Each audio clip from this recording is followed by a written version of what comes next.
پرانے زمانے کی بات ہے کہ ایک تاجر تجارت کی غرض سے بغداد پہنچا۔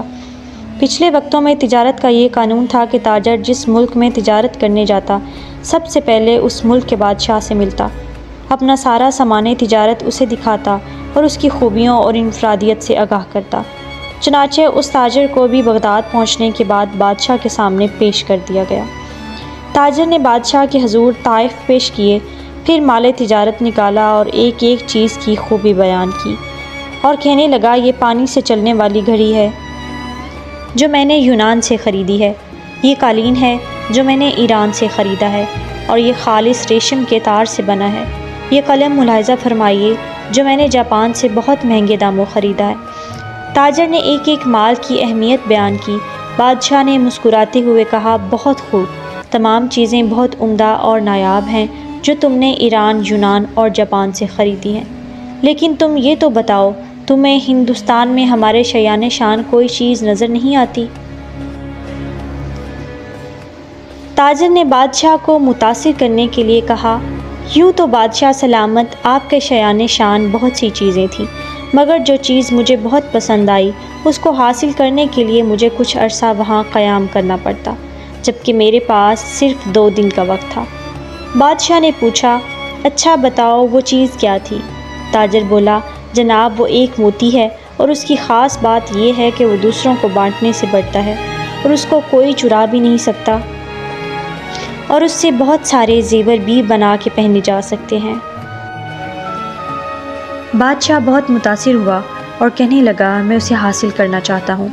اس نے فوراً اپنے ایک خاص وزیر کو رخصت کیا کہ اب وہ موتی لے کر ہی لوٹے۔ وزیر اپنے مقصد کے لیے نکل پڑا۔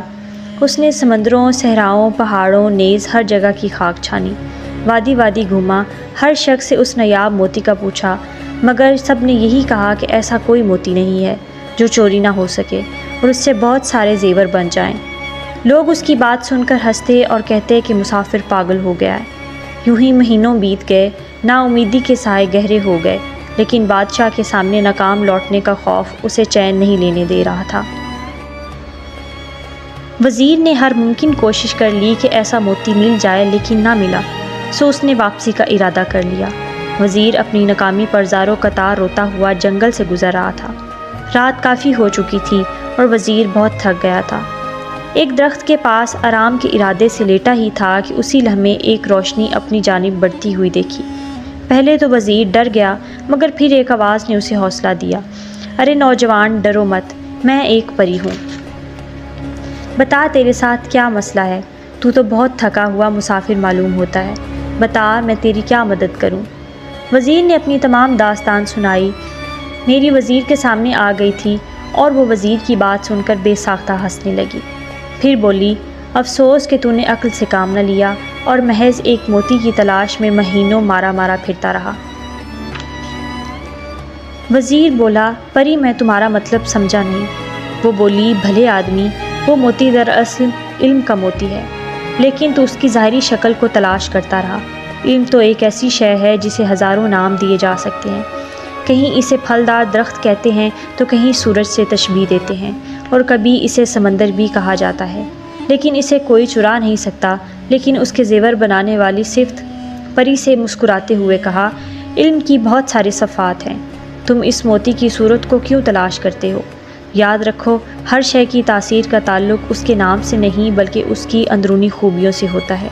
اسی طرح علم بھی نایاب موتی ہے، یہ جسے حاصل ہو جائے وہ اسے سج جاتا ہے، جیسے انسان زیور پہن کر سجتا ہے، اور اسے کوئی چرا بھی نہیں سکتا، بلکہ یہ تو بانٹنے سے بڑھتا ہے۔ وزیر بڑے غور سے پری کی بات سن رہا تھا اور بالکل آخر اس بات کا قائل ہو گیا کہ واقعی علم ایک موتی ہے، جس کے پاس ہو وہ دراصل دنیا کے سب سے قیمتی زیور کا مالک ہوتا ہے۔